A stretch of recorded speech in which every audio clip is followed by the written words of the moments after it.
ትላንት በመቀለ ከተማ በኃይል የታፈሱ ወጣቶችና የሚያለቅሱ እናቶች የሚታዩበት የቪዲዮ ምስል ተጠያቂው ታችኛው አመራር እንጂ የትግራይ መንግስት አለመሆኑ የክልሉ መንግስት ኮሙኒኬሽን ኃላፊ ተናገሩ። ኃላፊው ትኩሱ አንድነች ወደ ታችኛው አመራር ወርውረዋታል።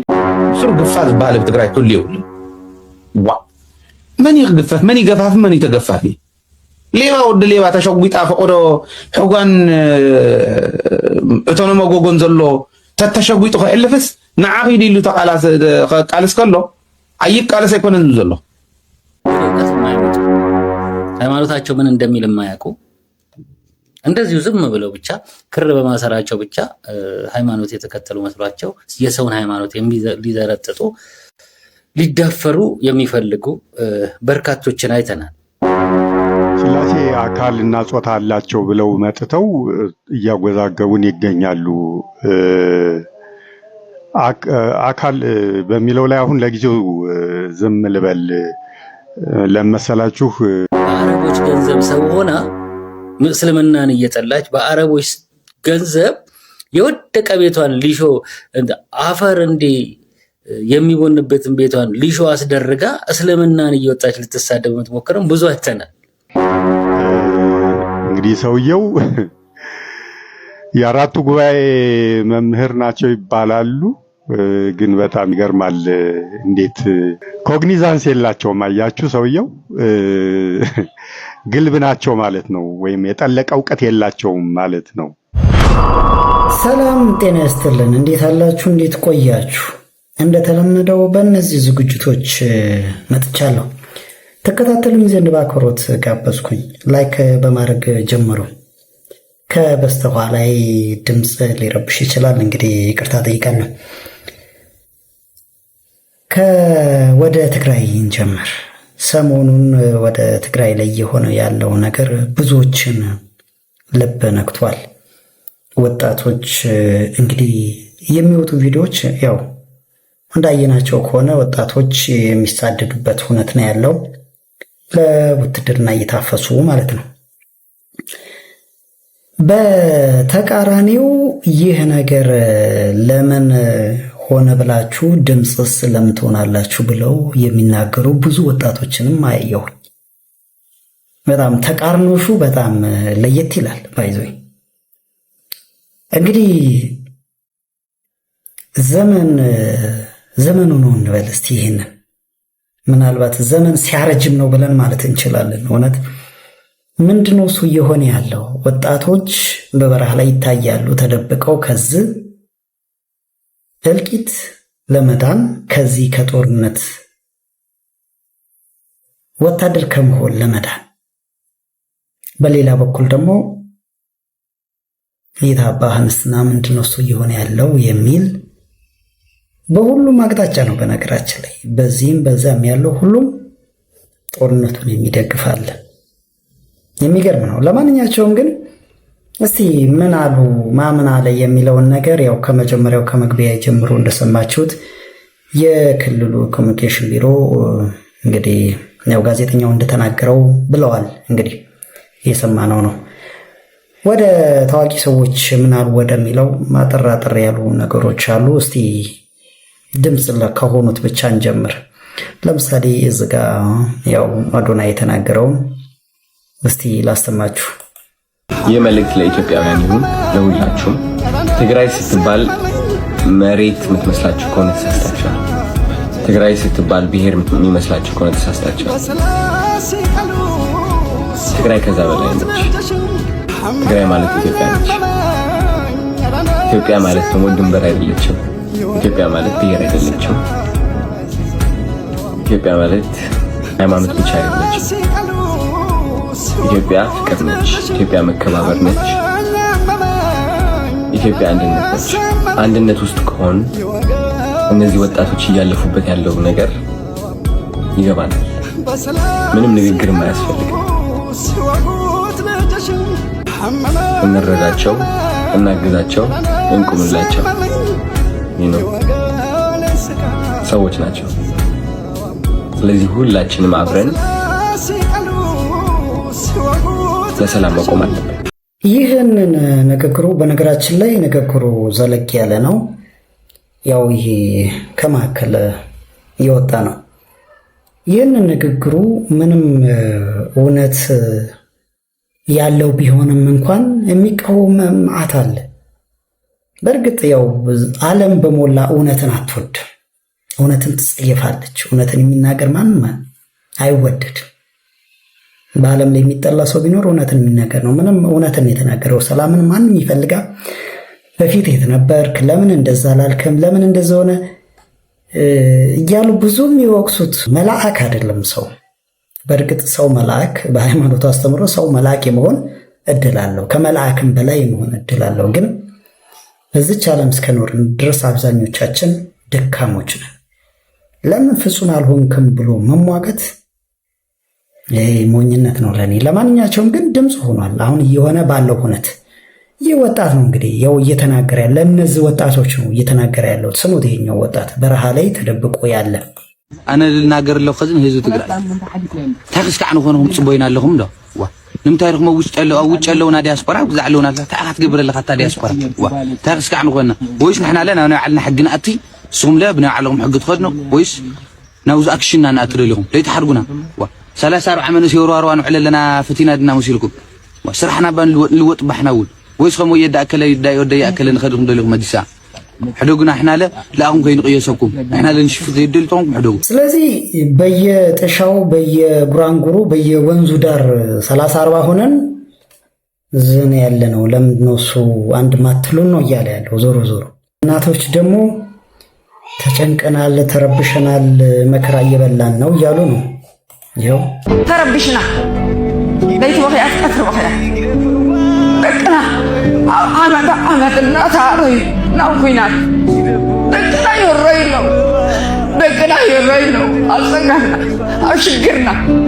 ሽግርና ጋይነን ትመሽና ነው ኩይናት ነው ሐዋ ዓለማት ይራያና አኾይ ነዚህ ትግራይ መሐንሲና ዓለም ስታዕወይ ነዚህ ትግራይ መሐንሲና በምንም ተአምር ጦርነት ይብቃን ይቁም ነው እንግዲህ። በተአምርም በምንም ይቁም ነው እየተባለ ያለው። ምክንያቱም ጦርነት ልጆቻችንን ፈጀ። በቃ ሌላ አማራጭ ጦርነት ልጆቻችን ወደ ጦርነት ወደ ውትድርና አይማገዱ ነው እያሉ ያሉት። እንግዲህ ለነዚህ እናቶች ለነዚህ ወጣቶች በየጫካው ያሉ ተደብቀው ያሉ በየዋሻ ውስጥ ተደብቀው ያሉ ለነሱ ነው እንግዲህ ድምጽ እየተሆነ ያለው። ለእናቶች ነው። እናቶች ያለ ጧሪ ቀባሪ እንዳይቀሩ። ሀገሪቷስ ወጣት አልባ ስትሆን እንድትሆን ነው የተፈለገው። ማንኛውም የሆነ ኖርማል አእምሮ ያለው ሰው እንግዲህ ወጣት አልባ ሀገርን ማድረግ ከዛስ በኋላ ምንድነው እሱ የተፈለገው ነው። እንግዲህ ለዚህ ነው ድምጽ ሲኮን ምን አገባህ አንተ ምናምን ይባላል። ምን አገባህ አንተ የራስህን ስራ የራስህ ጣጣ። ሁሉም ጋር መከራ አለ። ሁሉም ጋር ግን አሁን እየታየ ያለው ትግራይ ላይ ትግራይ በጣም ብዙ ስፍር ቁጥር የሌለው መከራን አሳልፋለች። ከወደ ኋላ ብንመለስም በጣም ብዙ ቁስል አለባት። ስለዚህ ወጣቶች ወገኖቻችን ናቸው እነዚህ ዜጎች። ለማን ይጮኻል? ለትግራይ ያልተጮኸ ሁሉም ጋር መስቀልቅላል። ግን አሁን ካለው ሁኔታ አንጻር ደግሞ እንዲህ እንደ ጎርፍ የሚታፈሱ ወጣቶችን ድምፅ አለመሆን እንግዲህ ድምፅ ሆኑን እያሉ አለመሆን ከባድ ነው። ለማንኛቸውም እኔ እንግዲህ ትላልቅ ሰዎች እነዚህ ተደማጭ ያላቸው ታዋቂ ሰዎች ድምፅ እንዲሆኗቸው ፍላጎቴ ነው። ሌሎችም ዓለም አቀፍ ምናልባት እንደዛ አይነት ሰዎችም ያው እየተናገሩ ነው። ይሄኛውንም ስሙት። Conscription is now official policy of the Tigray military and TPLF, and they are implementing it publicly. They have introduced a legislation, and now in broad daylight they're kidnapping people. But people, they're not Eritreans. Tigrayans are not Eritreans. In Mekelle, yesterday and today, Tigray security forces detained youths for military service, crying mothers, and while their sons were being taken for military training who were being forced to get on buses. People of the area, residents of the area, they tried to attack buses. But women, youths, elderly, whatever they had, stones, other things, they hurled at the buses.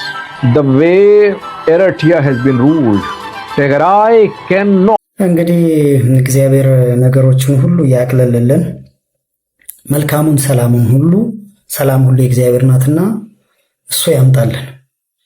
ሌላው ከኛ ጩኸት በላይ እንደሆነ ያው እሙን ነው። ምክንያቱም በጸሎት እንዳንል ቤተ ክህነቷም ብዙ ጣጣ አለባት፣ በዛም በዚህም ያለው። ዞሮ ወደ ሰሞኑ ትኩሳት ደግሞ እንሂድ እስቲ። የሥላሴ አካልና ጾታ በሚል ጉዳይ አጨቃጫቂ ነገሮች ተነስተው ነበር። አንድ አባት እንግዲህ መቼም አጀንዳ የሚቀርጽ የሚሰጥ አይጠፋም። ሥላሴ እንግዲህ የጉባኤ መምህር ናቸው የተባሉት። እንግዲህ ሥላሴ ጾታ እና አካል አላቸው በሚል በጣም ብዙ አወዛጋቢ ነገሮችን ተናገሩ። ከዛም በኋላ የተለያየ መልስ ተሰጠ። እኔ በወቅቱ ይህንን ነገር አላቀውም፣ ምንድነው እሱ እየተባለ ያለው የሚለውን ነገር አዳመጥኩኝ፣ ሰማሁኝ። ጥያቄ እኔ እንደ ጥያቄም አንስቼው አላቅም በህይወቴ። እግዚአብሔር ጾታ አለው፣ ሥላሴ ጾታ እና ምንድነው አካል አለው የሚለውን ነገር አንስቼው እንደ ጥያቄም አንስቼው አላቅም እኔ። እና ለማንኛቸውም መነሳቱ ቆንጆ ነው። እንማራለን በሚገባ መጠን፣ አእምሯችን በሚችለው መጠን፣ ለኛ በሚገባ መጠን። ኦርቶዶክስ ሁሌ ታስተምራለች፣ ሁሌ መልስ አላት ኦርቶዶክስ። አእምሯችን መቀበል በሚችለው መጠን ብቻ። ከዛ በላይ እንግዲህ እኛ ፍጡራን ነን። ስለዚህ ስለ ፈጣሪ በአእምሯችን ጨምቀን አስበን የምናውቀው ነገር እያንዳንዱ ነገር የለም። ምንም እንዲህ በአእምሯችን ወስነን የምናውቀው ነገር ከሆነ እሱ ፈጣሪ አይደለም፣ ይልቁንም ጣዖት ነው ማለት ነው። በአእምሮ መርምረን የምንደርስበት የምናውቀው ከሆነ። ስለዚህ ጉዳይ እንግዲህ ኦርቶዶክስን እግር በእግር እየተከታተለ የማይሆን ነገርን የሚናገር ሰው አለ ሶሻል ሚዲያ ላይ። እና እኔ መጀመሪያ ይህ ሰው እንግዲህ ምንድነው እሱ ሳቢው የሚለውን ነገር በደንብ የራሴ አንደርስታንዲንግ አለኝ። ይህ ሰው ምን እንደፈለገ አሁን ላይ በተለይ በኢትዮጵያ ውስጥ ምን እንደፈለገ እሙን ነው፣ ግልጽ ነው። የሆነ 4 ነጥብ ያስቀመጥኩት አለ። ያን ያስቀመጥኩት ሳቢን ግን ከመናገሬ በፊት አሁን ስለ ሰሞኑ ጉዳይ አንስቶ እየተሳለቀ ነው፣ እየሳቀ ነው። የሆነ በፊት ከነበረው ከንጽጽር ከሚሰሩ ሰዎች ጋር ይህን ሐሳብ እያመጣ ማለት ነው። ስሙት። ንግበር ሰብአ በአርአያነ ወበአምሳሊነ አይደል? በአርአያችን እንደ ምሳሌያችን ሰውን እንፍጠር አይደል? ሥላሴ አካል አላቸው የላቸው? ሲውላቸውም ተናገሩ። ጾታ አላቸው የላቸውም? ያገር ያለ ጾታ የላቸውም የተባሉ መላእክት ናቸው። አንዱ አካል የሌለው ነው እንዴ ከመቤታችን ሰው የሆነው? አትናቴዎስ ባንቀስ ለእግዚአብሔር አካል አለው፣ አይን፣ ጆሮ፣ አፍንጫ ብሎ ወኩሎሙ መልክዓ ጽዱቃት የታወቁ የተለዩ መልክዓት አሉት አላለም አትናቴዎስ? እንዴ ነውር እኮ ነው። ለአብ ፍጹም አካል ፍጹም መልክ ፍጹም ገጽ አለው። ለወልድ ፍጹም አካል ፍጹም መልክ ፍጹም ገጽ አለው። ለመንፈስ ቅዱስ ፍጹም አካል ፍጹም መልክ አለው ስንል ከምን እስከምን ተተርጉሟል እኮ ከራስ ጠጉር ሥላሴ አካል አላቸው ወይስ የላቸውም? አዎን አካል አላቸው። ነገር ግን አካል አላቸው ሲባል ለኛ በሚገባ ልክ የተገለጹ ለማለት እንጂ እንደ ሰው የሆነ የተወሰነ ማለት አይደለም።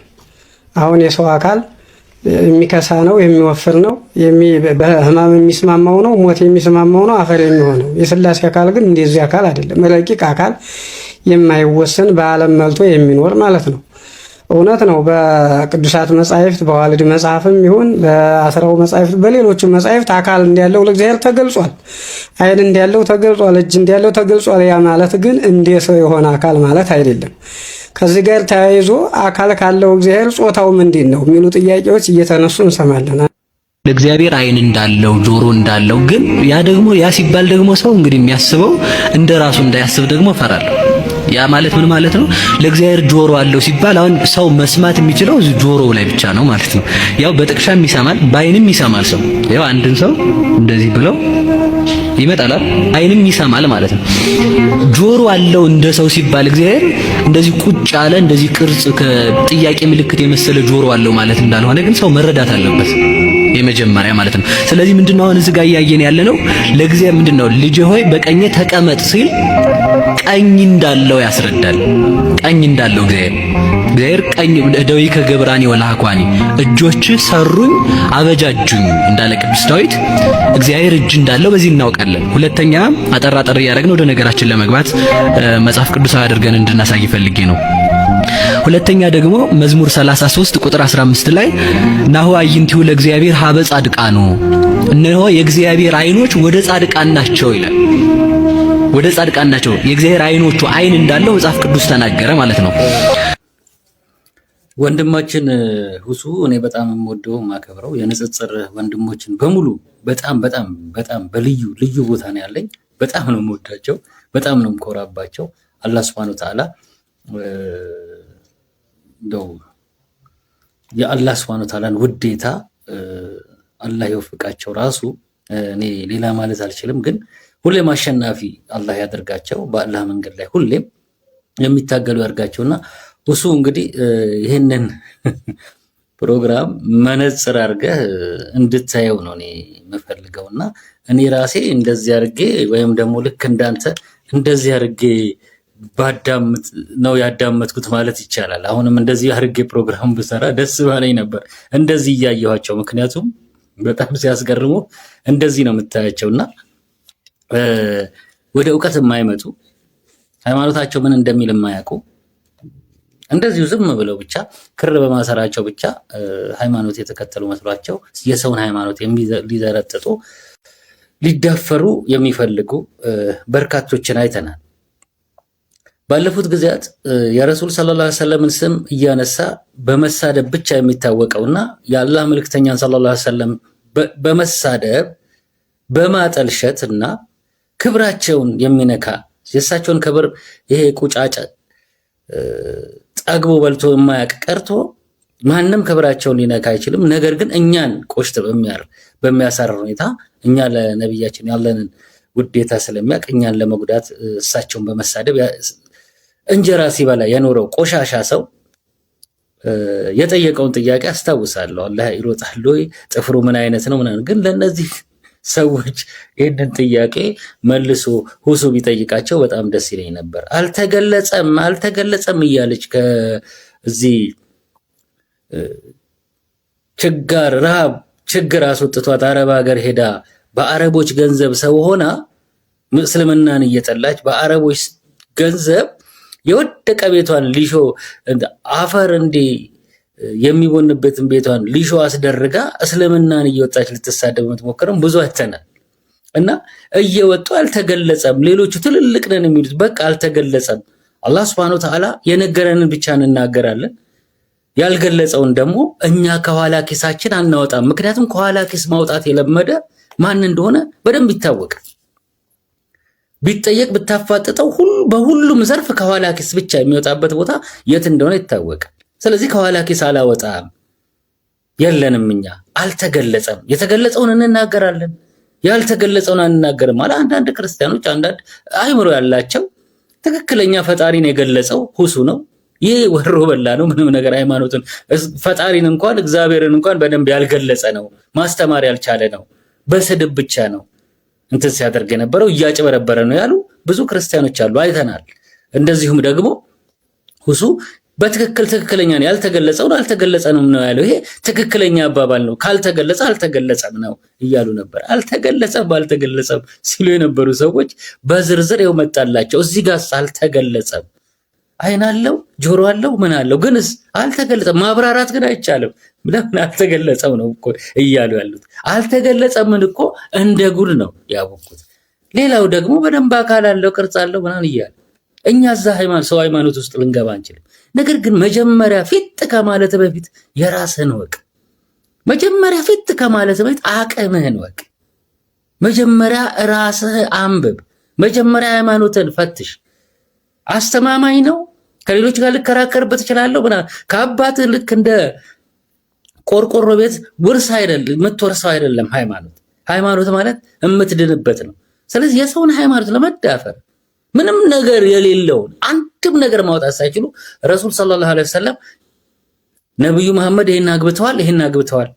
ማግባት እኮ ዚና መስራት አይደለም። ማግባት እኮ በጣም የሚያሳፍሩ ናቸው። የተለያዩ ነብያቶች ስንት ሚስት እንዳላቸው ተነግሯቸዋል። ነገር ግን በጥላቻ አሸናፊ መሆን አትችልም። ሁል ጊዜ ጥላቻ የሽንፈት ምልክት፣ ጥላቻና ስድብ የውድቀት ምልክት ነው። ምክንያቱም የምታመጣው ነገር ስታጣ፣ የምትናገረው ሲጠፋብህ፣ በአጠቃላይ ሲነቃብህ መሳደብ ነው፣ ማንቋሸሽ። እንግዲህ ይህ ሰው ብዙ ነው የሚናገረው፣ በጣም ብዙ ነው የሚናገረው። በጣም የሚሰራቸው ኮንተንቶች በአጠቃላይ ያው እንዳልኳችሁ ኦርቶዶክስን እየተከታተለ አባቶችን ይሳደባል። በጣም ብዙ ነው የሚለው። እኔ ግን አሁን ለሀገሪቷ ታስባለሁ? የመጀመሪያ ጥያቄ ለሀገሪቷ ታስባለሁ ወይ ነው። ሀገሪቷ ያለችበት እውነት ይታወቃል። ያለችበት ምስቅልቅል ይታወቃል። ምን ያህል በኢኮኖሚ እንደደቀቀች፣ ጦርነት እየበላት እንዳለ ይታወቃል። ሌላ ጦርነት ለምን ለመጨመር ትንደረደራለህ ነው የኔ ጥያቄ። ወንድም ሆይ እኔ ወንድም ማለት እችላለሁ። አንተ የኔ ሃይማኖት አንተ በቃ ወንድሜ ነህ። ምክንያቱም ላይክ የሆነ እኔ ጋር ኦርቶዶክስ የሚባል ሃይማኖት አለ እኔ የሚቀበለው ወይንም ደግሞ ያጠለቅኩት፣ አንተ ደግሞ እስልምና የሚባል ሃይማኖት አለ ያጠለቅከው። ከዛ ውጭ ሁለታችን ከሃይማኖት ብንወጣ አንድ አይነት ነው። ስለዚህ ወንድም ማለት የምችለው በዛ አግባብ ነው የኔ ሃይማኖት የሚያስተምረኝ። በመጀመሪያ ደረጃ አንተ በስድብ የተሞሉ ብለህ ምንም ነገር የማያውቁ ብለህ በጅምላ መናገር አትችልም። አንድ ግለሰብ ምናልባት ሊሳደብ ይችላል። የሆነ ንጽጽር ላይ የሚሰሩ ሰዎች ሊሰዳደቡ ይችላሉ። ግን አንድ ንጽጽር ላይ የሚሰራ ወይ ሁሱ ወይ እፎይ ተነስቶ ስለተሳደበ ብቻ ኦርቶዶክስ በሞላ ተሳዳቢ ነው ማለት አትችልም። ሁሱ ስለተሳደበ ሁሱ የእስልምና ተሳዳቢ ነው ብዬ መቀበል አልችልም። ሁሱ ነው የተሳደበው፣ አለቀ በቃ ፔሪድ። የማያውቅ ከሆነ ሁሱ አያውቅም ወይ እፎይ አያውቅም ብዬ ነው የማልፈው። አንተ በጅምላ ታስነቀዋለህ ይህንን ምንም የማያውቁ አባቶችን ጭምር፣ እኛ የምናከብራቸው አባቶች ሆነ ምንም የማያውቁ ብለህ። ይሄ ደግሞ ለአንተ ቆንጆ አጋጣሚ ሆነ። አዎ መጀመሪያ ላይ እኔም አላውቀውም ነበር፣ እንደዚህ አይነት ጥያቄ ጠይቄ ራሱ አላውቅም። ስለዚህ ይህንን አጋጣሚ ተጠቀምክ። ከዚህ በፊት በነበረው ንጽጽር ያው ብዙ ተብሏል። ስለዚህ ያንን ልክ እንትን እንዳለ ምንድነው ሪቬንጅ እያደረግክ እንደሆነ ተሰማ። ይነሳሉ፣ በቃ ጥያቄዎች ይነሳሉ። የትኛውም ሃይማኖት ላይ ጥያቄ ይነሳል። ጥያቄ እንኳን ተነሳ፣ ስለ ነፍስ እኮ ነው የምንጋደለው። ስለ ነፍስ ነው እኮ እውነታው፣ ስለ ስጋ አይደለም። ስለዚህ ስለ ነፍስ የተነሳ ጥያቄ እሰየው፣ ሁሉ የሚነሳ አሁንም ሌላ ጥያቄ ይነሳ። እኛ እዚህ ኦርቶዶክስ ውስጥ ይነሳ። እኔ አሁን ይሄ ጥያቄ በመነሳቱ አወኩኝ፣ አላቅም ነበር አወኩኝ። ደስ የሚለው የትኛውም ጥያቄ ይነሳ እቺ ቤት መልስ አላት። አሁን ከአጥጋቢ በላይ መልስ አግኝታል፣ እርግጠኛ ነኝ። አሁን ይሄ በስላሴ ጾታ እና አካል ዙሪያ በደንብ መልስ አግኝታል። አእምሮ የሚቀበል ለአእምሮ የሚስማማል መቀበል ከቻልክ፣ ግን አትፈልግ። የፍላጎት ጉዳይ መቀበል አትፈልግም። ለማንኛቸውም ግን ሃይማኖታቸው ምን እንደሚል እንኳን የማያውቁ አልክ። ጅምላ በቃ ጅምላ ብም በጅምላ ወይ አው እኚህ አባት በጣም አወዛጋቢ ነገር በጣም ነው የሚገርመው። ፓይዝ ወይ እኔ እኚህ አባት በዚህ አጋጣሚ ለምን እንደዚህ እንዳስተማሩ እስከ መጨረሻው ቢጠየቁ መልካም ነው። ምክንያቱም ይህ ከባድ አስተምሮ ስለሆነ እኔ ምናልባት እንደኔ እኔ አንድ ተራ በጣም ተርታ ነኝ። ምንም ነገር አላውቅም። ግን እንዲህ አይነት ነገሮች ሲነሱ ስለ ሃይማኖቴ በጣም እቆረቆራለሁ፣ ስለ ሀገሬ እቆረቆራለሁ። ስለዚህ ነገሮች በኖርማል በሃይ ሞራሊቲ ኢኳሊቲ ፌር በሆነ ትሪትመንት የማምን ሰው ነኝ። ስለዚህ ከዛ አንጻር እኚህ አባት የሆነ በትክክል እንዴት እንደተማሩ ቢመረመሩ ደስ ይለኛል። እንደኔ ማለት እንደኔ ፍላጎት። አንተ ማናባህ ነው እንደዚህ? እኔ ማንም አይደለም፣ ጀስት ተራ ሰው ነኝ። እንግዲህ ተሳዳቢ ብለዋል። የተሳደቡት ያው ግለሰቦች ናቸው። እንደ ሃይማኖት የሃይማኖት ተቋም እንደ ተቋም አልተሳደበችም። ስለዚህ ግለሰቦች ተሳደበ፣ አንድ ግለሰብ ተሳደበ ማለት እስልምናን ሃይማኖቷ ጠላች ወይንም ደግሞ ተሳደበች ማለት አይደለም። ምንድነው አልተገለጸም ማለት ከኋላ ኪስ አምጥተን አንለጥፍም። ከኋላ ኪስ የሚያመጡት የሚታወቁት ናቸው፣ ኦርቶዶክሶች ናቸው ለማለት እየሞከረ ነው። ጎበዝ። አሁን ለማንኛቸውም እኮ መልሱን አግኝተሃል፣ በደንብ አግኝተሃል።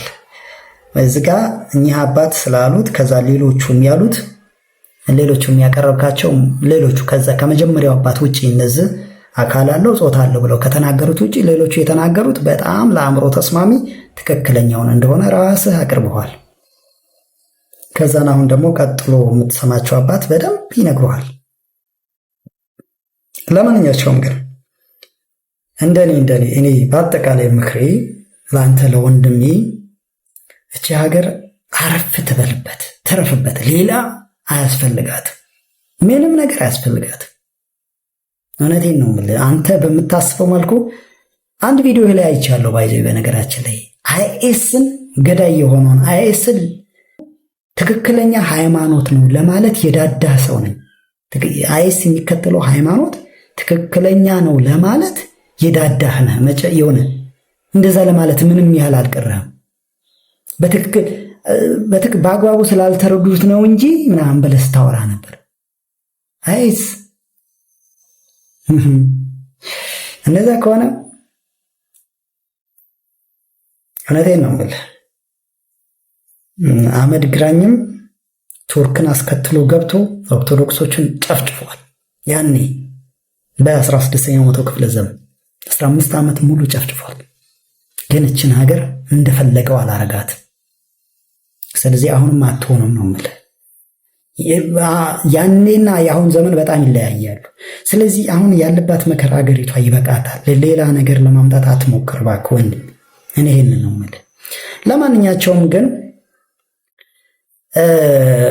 እኚህ አራት አይና የሚባሉት አባት ያመጡብንን ዕዳ ደግሞ እኚህ አባት እንደዚህ ገልጸውታል። ስሟቸው እስቲ። ሰላም ጤና ይስጥልኝ ወገኖቼ፣ እንደምናላችሁ። እኒህ ሰውዬ ሰሞኑን አንድ አጀንዳ አንስተዋል፣ ሰምታችሁታል። በሶሻል ሚዲያ ሲዘዋወር ስላሴ አካል እና ጾታ አላቸው ብለው መጥተው እያወዛገቡን ይገኛሉ። አካል በሚለው ላይ አሁን ለጊዜው ዝም ልበል ለመሰላችሁ። ባለፈው ጊዜ ቆየት አለ ትንሽ ብርሃኑ አድማሴ የስላሴ ስዕል መሳል የለበትም፣ የስላሴ ስዕል መሳሉ ስህተት ነው፣ ትክክል አይደለም፣ ምክንያቱም እግዚአብሔር መንፈስ ነው፣ ረቂቅ ነው የሚል ነገር ተናግሮ እባካችሁ ቪዲዮ ያላችሁ ሰዎች መልስ ልሰጥበት ፈልጋለሁና ለዚህ መናፍቅ ለዚህ ሐራጥቃ መልስ ልሰጥበት ፈልጋለሁና እባካችሁ ቪዲዮውን እያልኩ አንዴም ሁለቴ ጠይቂያችሁ ነበረ።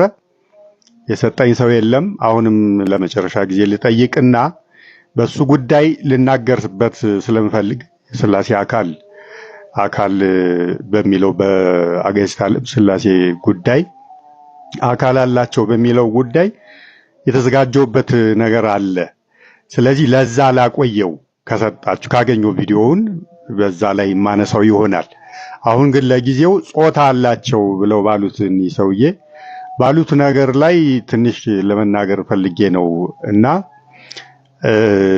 እንግዲህ ሰውየው የአራቱ ጉባኤ መምህር ናቸው ይባላሉ። ግን በጣም ይገርማል። እንዴት ኮግኒዛንስ የላቸውም። አያችሁ ሰውየው ግልብ ናቸው ማለት ነው፣ ወይም የጠለቀ እውቀት የላቸውም ማለት ነው እንጂ አሁን እግዚአብሔርን ጾታ አለው ብሎ ማለት እንዴት ለአንድ አዋቂ ሊቅ ነኝ ለሚል ሰው እንዳልኳችሁ ነው፣ ግልብ ሻለው ስለሆኑ ነው እንጂ ኮግኒዛንስ ያለው ወይም ጥልቅ የጠለቀ መረዳት ያለው ሰው እግዚአብሔርን ጾታ የወንድ ጾታ ነው ጾታ አለው ብሎ ሊል አይችልም። ከቋንቋ ሊሚቴሽን ወይም ውስንነት የተነሳ እንግዲህ ቋንቋ ምንድነው? የኛ አማርኛም ግዕዝም ብቻ ሳይሆን ሁሉም ቋንቋዎች ሴትን ወይም ወንድ ያልሆነን ፍጡር መጠሪያ የላቸውም። ፍጡርም ላይሆን ይችላል። ፍጡርም ሊሆን ይችላል። ምክንያቱም መላእክት ለምሳሌ ጾታ የላቸውም፣ ሴት ወይም ወንድ አይደሉም። ስለዚህ ሴት ወይም ወንድ ባለመሆናቸው ከሴት ወይም ከወንድ መጠሪያ ውጪ የሆነ ሌላ መጠሪያ የለም በቋንቋ ስርዓት ውስጥ በየትኛውም ቋንቋ። ስለዚህ ከዚህ የተነሳ በወንድ አንቀጽ እንጠራዋለን እግዚአብሔርን ከቋንቋ ሊሚቴሽን የተነሳ።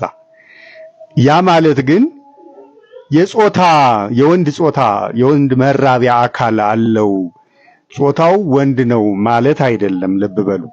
ከቋንቋ ውስንነት የተነሳ ነው በወንድ አንቀጽ የምንጠራው እግዚአብሔርን። ለምን በሴት አልጠራ ነው?